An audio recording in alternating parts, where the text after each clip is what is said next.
الله الرحمن الرحيم الحمد لله رب العالمين والصلاة والسلام على سيد المرسلين وعلى آله وصحبه أجمعين أما بعد بسم الله الرحمن الرحيم یہاں وہ مسح رأسہ بماء غیر فضل یدیہ، اس سے یہ معلوم ہوتا ہے کہ ماء جدید لیے، نئے پانی لیے سر مسح کے لیے. وغسل رجلیہ حتی انقاہما، اس میں انقاء کا ذکر آیا ہے. انقاء کا معنی ہے ازالۃ الوسخ، یعنی اس میں میل کچیل کو دور کیا گیا، اچھی طرح صاف کیا ہے. ظاہری بات ہے پاؤں میں میل کچیل جمع ہو جاتے ہیں، اس میں تھوڑی سی غسل میں مبالغہ ہوتا ہے.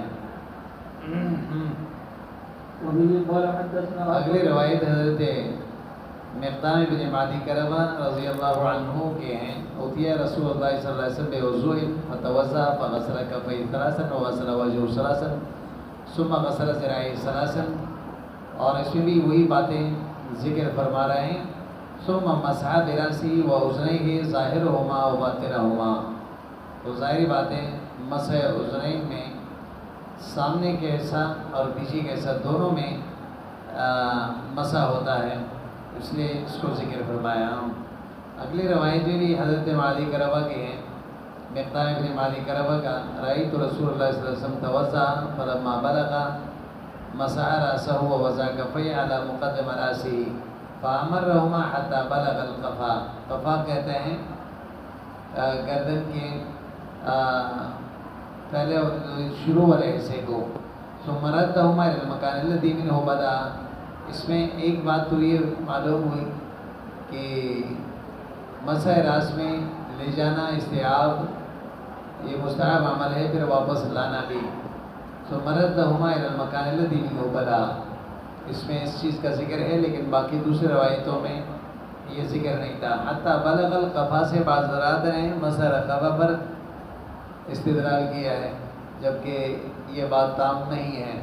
اس لیے مسح رقبہ کا حکم کیا ہے، اس میں اختلاف فقہا کے. بعض جو ہے اس کو بدعت کہتے ہیں، امام نووی اس کو بدعت کہتے ہیں، لیکن اکثر فقہا یہ کہتے ہیں کہ مسح رقبہ جو ہے یہ مستحبات میں سے ہے، کوئی فرائض اور مسنون نہیں ہے.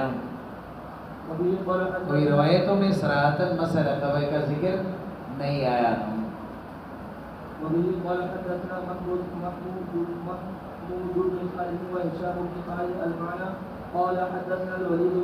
اس میں بھی یہ فرمایا ہے کہ وہ مسح بأذنیہ ظاہرہما وباطنہما. وادخل اصابعہ فی سماخ اذنیہ میں بتا دیا ہے کہ انگلی کو کان کے سوراخ میں ڈال دیے مسح کرتے وقت. اور اس میں بھی یہی فرمایا ہے کہ یتوضأ فلما بلغ رأسہ ورفع غرفة من ماء فتلقاها بشماله حتى وضعها على وسط رأسه حتى قطر الماء او قاد يقطر. اور یہ تبرد کے لیے ہے اور غسل نہیں ہے. ثم مسح من مقدمه الى مؤخره ومن مؤخره الى مقدمه، مسح ہے. اگلی روایت میں بھی ہے فتوضأ ثلاثا ثلاثا وغسل رجلیہ بغیر عدد. تو اب تک یہی آیا تھا کہ پاؤں بھی 3 دفعہ دھویا، لیکن اس میں پاؤں دھونے کا بغیر عادت کا ذکر کیا، اس لیے کہ اس میں چونکہ انقاء ہے، زیادہ مبالغہ. کبھی ایسا ہوتا ہے کہ 3 دفعہ سے پورا جو ہے غسل متحقق نہیں ہوتا اور یہ جگہ خشک رہ جاتی ہیں، تو اس وجہ سے بغیر عادت ذکر کیا. بلکہ زیادہ تر روایتوں میں غسل رجلین کے بھی 3 ہی دفعہ آیا ہے.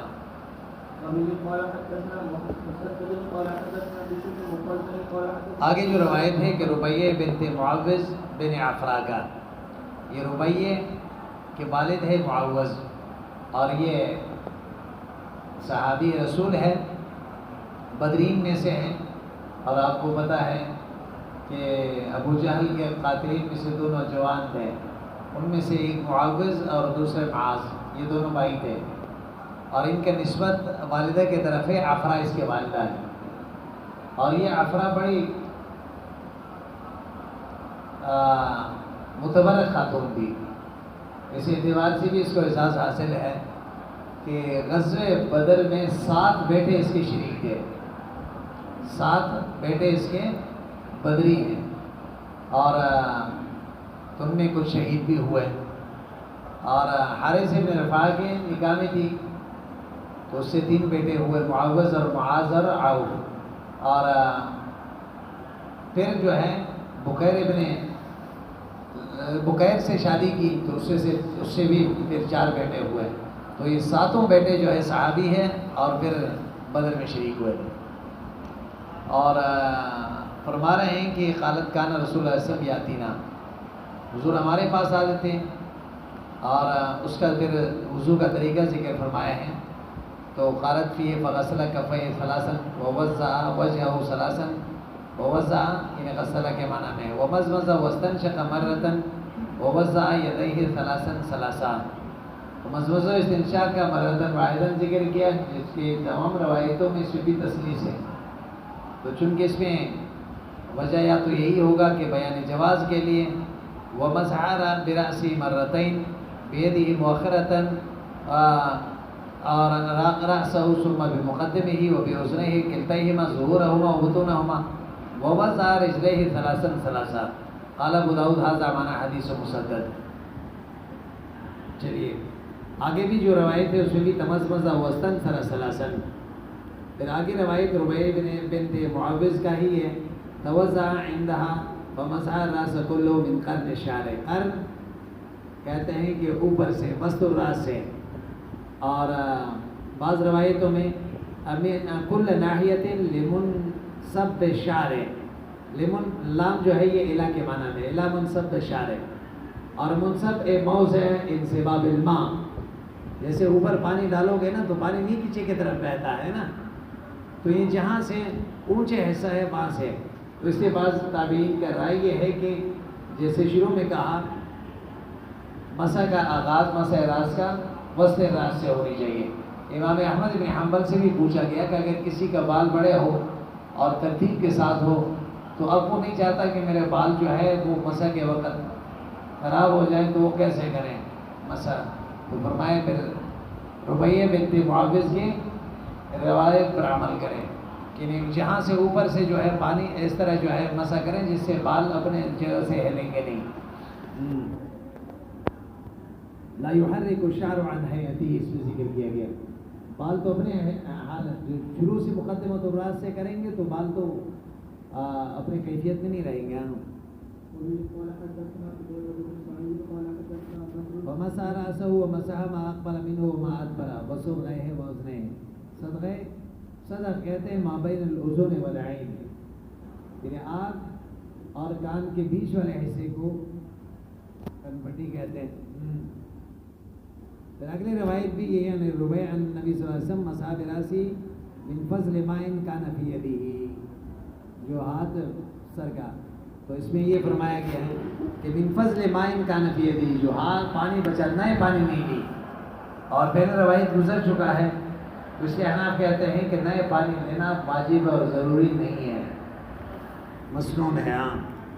وبه قال حدثنا ابراهيم بن سعيد قال حدثنا وكيع قال حدثنا الحسن بن صالح عن عبد الله بن محمد بن عقيل عن ربيع بن معوذ رضي الله عنه ان النبي صلى الله عليه وسلم توضا فدخل بالصعيد رجليه اذنيه.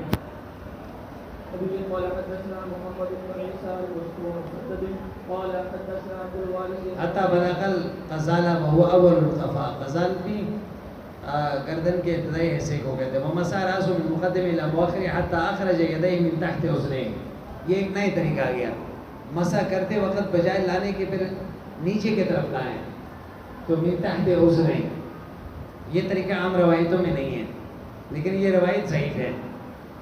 اور قال مسدد فحدثت به یحییٰ، میں نے یحییٰ کے سامنے یہ روایت پیش کی، فانکرہ، اور اس نے کہا قال ابو داود وسمعت احمد یقول ان ابن عینہ زعموا انه كان ينكره ويقول ايش هذا، یعنی امام احمد بن حنبل فرما رہے ہیں کہ سفیان بن عینہ سے جب پوچھا گیا نا کہ یہ روایت کیسی ہے تو انہوں نے کہا زعموا، محدثین کا خیال یہ ہے کہ یہ حدیث صحیح نہیں ہے، اور بلکہ ابن عینہ یہ کہہ رہے تھے کہ عیش حضا طلحہ نبی عن جدی، یہ عیش یہ تخفیف ہے، ایو شیء حضا، بات سمجھ میں آئے نا، ترخیم کیا گیا. تو یہ روایت، یہ سند کچھ کیا چیز ہے، یعنی اس سند سے وہ مطمئن نہیں تھے طلحہ ابی عن جدہ. تو ایک تو وجہ یہ ہے کہ طلحہ کے والد مجہول ہے، طلحہ کے والد. دوسرا یہ ہے کہ طلحہ کے دادا کے صحابی ہونے پر اس کو شک تھا. چلیے، حضرت ابن عباس کی روایتوں کو آگے ذکر کر رہا ہے. رأى رسول الله صلى الله عليه وسلم يتوضأ فذكر الحديث كله ثلاثا ومسح برأسه وأذنيه مسحة واحدة، ایک ہی دفعہ مسح کی. اگلے روایت میں ہے کان رسول اللہ صلی اللہ علیہ وسلم یمسح الماقین. ماقین آنکھ کے گوشے کو کہتے ہیں، گوشے چشم. تو عام طور پر اس میں بھی میل گچیز جمع ہو جاتے ہیں، تو وضو کرتے وقت جو ہے اس ایسے کو صاف کیا جائے. اذنان من الراس. قال سليمان بن حرب يقولها ابو امامه قال قتيبة قال حماد لا ادري هو من قول النبي صلى الله عليه وسلم او من ابي امامه قصة الاذنين. اب ایک بات کو مصنف یہ بتانا آپ کو چاہتا ہے کہ یہ روایت جو ہے عن ابی امامہ، ابو حضرت ابو امامہ سے منقول ہے. اور یہ یاد رکھیں کہ ابو امامہ دو ہے، ایک باہلی ہے جس کا نام سودی ابن عجلان ہے، یہ بالاتفاق صحابی ہے. دوسرا ابو امامہ ہے انصاری جس کا نام سعد بن حنیف ہے، اور اس میں اختلاف ہے کہ وہ صحابی ہے یا تابعی ہے. اور یہاں کون سا ابو امامہ ہے اس میں اختلاف ہے. بعض کہتے ہیں کہ صحابی ہے اور بعض کہتے ہیں تابعی ہے. اور امام احمد بن حنبل رحمہ اللہ نے اپنے مسند میں تصریح کی ہے کہ یہ صحابی ہے، ابو امامہ الباہلی ہے، کیونکہ اس کے مرویات کے ماتحت اس روایت کو امام احمد نے نقل فرمایا. اور اس میں یہ بتایا ہے کہ الاذنان من الراس. اور یہ یہاں پہ اس میں بھی اختلاف ہے کہ یہ قول صحابی کا ہے، موقوفی ہے یا مرفوعی ہے، قول رسول ہے. مصنف نے بھی ذکر کر دیا. علامہ عینی رحمہ اللہ فرماتے ہیں کہ چونکہ یہ روایت مستدل ہے احناف کے، الاذنان من الراس کہا تو پھر احناف کے یہاں مسح راس سے جو پانی بچا ہے تو جو تری ہے اسی سے پھر مسح اذنین کیا جائے گا، نئے پانی جو ہے نہیں لیا جائے گا، کیونکہ الاذنان من الراس وہ بھی سر کا حصہ ہے. اس میں اس روایت میں یہ دلالت کر رہا ہے. علامہ عینی فرماتے ہیں کہ جب مرفوع اور موقوف میں تعارض آ جائیں تو مرفوع کو ترجیح حاصل ہوتا ہے، کیونکہ وہ اضافی پر دلالت کر رہا ہے. اور حافظ ابن حجر کے رائے یہ ہے کہ یہ روایت مدرج ہے. اور وقت بیان تو وہ فرماتے ہیں کہ میں نے وضاحت کی ہے. دارقطنی بھی اور ابن عربی بھی یہی کہتا ہے کہ یہ مدرج ہے. تو بہرحال یہ قول صحابی ہے یا قول رسول ہے اس میں اختلاف ہے. چلیے بس